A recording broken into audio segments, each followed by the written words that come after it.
ठीक है ना। क्या देखना है तो जल चक्र। देखो चक्र का मतलब एक एक इसको अंग्रेजी में साइकिल कहते हैं। चक्र को क्या कहेंगे तो साइकिल। यदि कोई चीज यहाँ से चल करके ऐसे घूमते घूमते घूमते घूमते यहाँ तक गई, यहाँ तक जाते जाते जाते वापस इसी जगह पर पहुंच गई, तो इसी को हम लोग कहेंगे चक्र। अब जल चक्र पढ़ना है तो जल जहां से चला घूम फिर करके अगर वापस वो इसी जगह पर पहुंच गया तो उसी को हम लोग कहेंगे जल चक्र। क्लियर है। आगे बढ़ते हैं। अब देखते हैं समझते कैसे। देखो वर्षा कहाँ से शुरू करते हैं तो या तो हम लोग जमीन के अंदर से लेंगे, है ना। आपने सुना होगा कि पृथ्वी पर हमारे लगभग 71% पानी है, मतलब लगभग 71% हमारे पृथ्वी पर क्या है पानी है। लेकिन अगर आप बचपन से यही बातें सुनते हुए आ रहे हैं और ये भी सुनते होंगे कि पानी वेस्ट ना करो। अगर पानी वेस्ट होता तो वो पानी 70 से घट करके 68 पे आ जाता, 65 पे आ जाता या फिर 70 पे ही आ जाता है। 71 से घट के आता कि नहीं आता, आता। लेकिन अभी तक पानी कितना है तो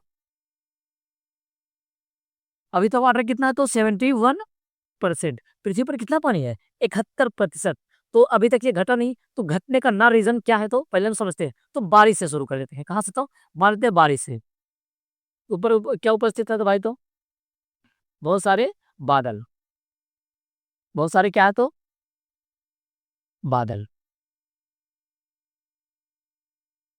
बादल बना लेते हैं और यहाँ से हो रही है धरातल पर वर्षा।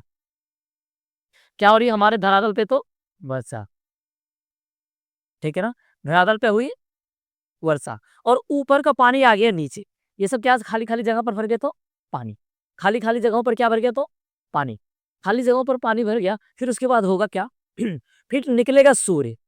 फिर क्या निकलेगा भाई तो सूर्य, है ना। सूर्य निकलेगा। जब सूर्य निकलेगा तो सूर्य से एक घटना होगी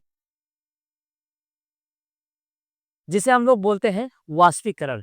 ये पानी जो है भाप बन करके जब पानी पृथ्वी पर गिरेगा तो आधा पानी इसका क्या होगा सूख करके इसको तो जमीन सोख लेगी। आधे पानी को क्या करेगी जमीन सोख लेगी और बाकी जो पानी होगा वो धूप के कारण क्या होगा वाष्पीकृत होकर के ऊपर की ओर चला जाएगा। वाष्पीकृत होकर के क्या होगा तो ऊपर की ओर चला जाएगा। तो कुछ पानी तो जमीन के अंदर चला गया और कुछ पानी वाष्प बन करके उड़ गया। मान लेते हैं आया था हमारे पास 100 लीटर।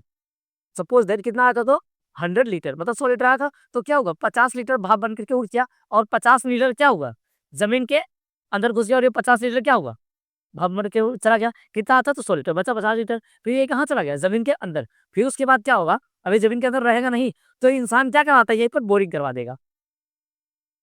ठीक है ना। यहीं से इसका ऐसा नलका हो जाएगा।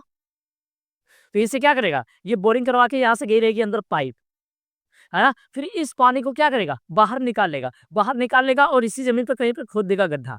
गड्ढा खोद देगा तो इसका पानी यहीं में आएगा। फिर जो पानी यहाँ पर आएगा वो भाप बन करके उड़ जाएगा। वो भाप बन करके क्या करेगा उड़ जाएगा।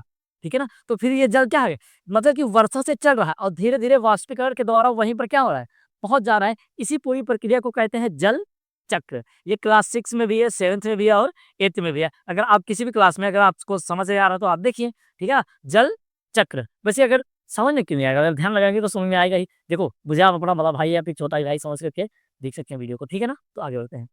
ये क्या है तो इसी पूरी प्रक्रिया को कहते हैं जल चक्र। अगर आप केमिस्ट्री में मतलब कि अगर आप 11th 12th होंगे तो वहां पर आपको पढ़ने को मिलेगा नाइट्रोजन चक्र। ठीक है ना।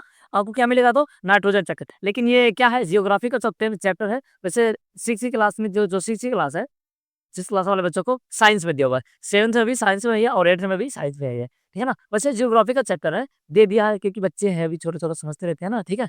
तो ये रहा हमारा पूरा जल चक्र। उम्मीद है कि आपको ये क्लास अच्छी लगी होगी। अब नाइट्रोजन चक्र अगली वाली क्लास में समझ लेंगे। ठीक है ना। तो आज के लिए इतना ही, हम मिलेंगे नेक्स्ट क्लास में। तब तक के लिए जय हिंद।